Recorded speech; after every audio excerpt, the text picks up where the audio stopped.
Hey guys, in this video I wanted to give a quick review on the Bobbi Brown Under Eye Dark Circle Corrector and the Bobbi Brown Creamy Concealer Duo with the concealer and the pressed powder.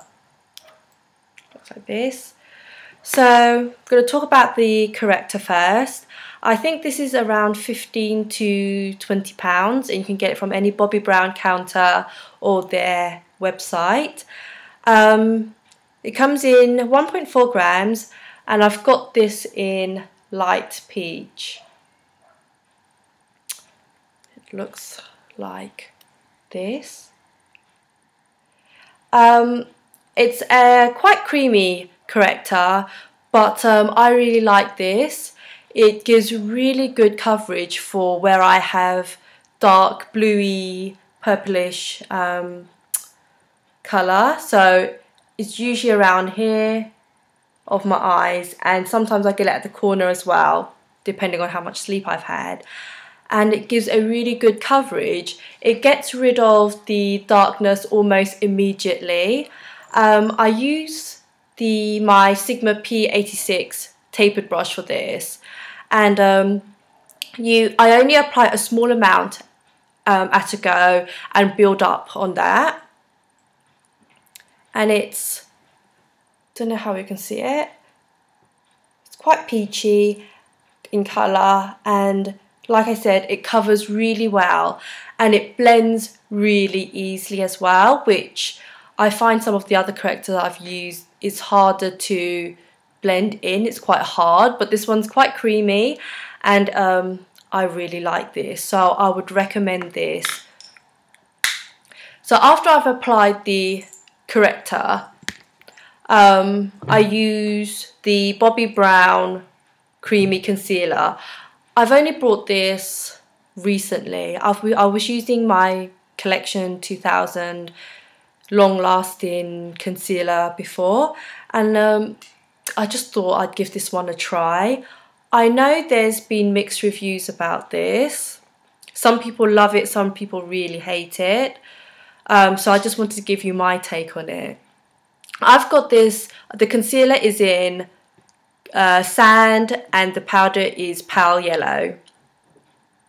And this is really, really creamy. And I had problems using this at the beginning where I found that it doesn't stay put even with the pressed powder that's in with this, and it made my eyeliner smudge, so I wasn't happy with it.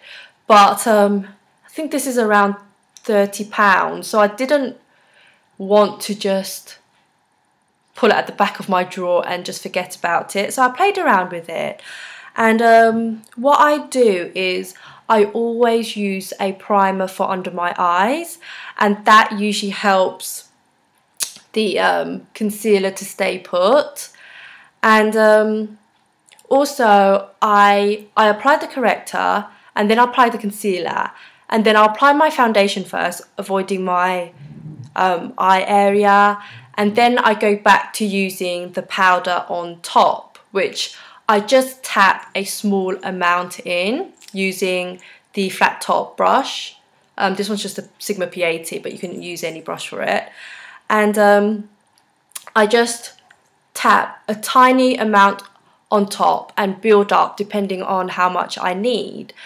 And I find that the powder is good in the sense that it brightens my under eye area, so I really like that. But I wouldn't say it's the best powder to set the concealer with, because it doesn't keep it in place for that long. So I do use a transparent powder on top. After I finished all my makeup, I tap some transparent powder on top of that as well, but only a small amount because you don't want it to start caking. So I would definitely recommend you to buy the corrector because it's really good. The concealer, it would depend on you. like I said, I was not happy with it at first, but after I played around with it and know how much I need, how much I should put on, and the method of putting the concealer on. After I've played around with it, I really like this concealer. The coverage is really good, and it doesn't crease a lot, but I wouldn't recommend this to anyone with a lot of fine lines because it can make those show up more. But like I said, if you've already got this and you've used it once or something and you really don't like it and you've just relegated it to the back of your drawer, then I would say take it back out and give it a go, because it is quite an expensive concealer to just not use anymore. But like I said, I played around with it and now I really like it. The coverage is good, it's creamy in consistency, and it is really easy to blend. But I would say if you can get the concealer without the powder, then do that instead, because the powder is... The only reason I like the powder is because it brightens my eyes, brightens the skin under my eyes. But I'm sure a lot of people out there have powders, already have powders that does that job, so you don't really need this one. Sorry, I've got this stray hair somewhere. So I would say...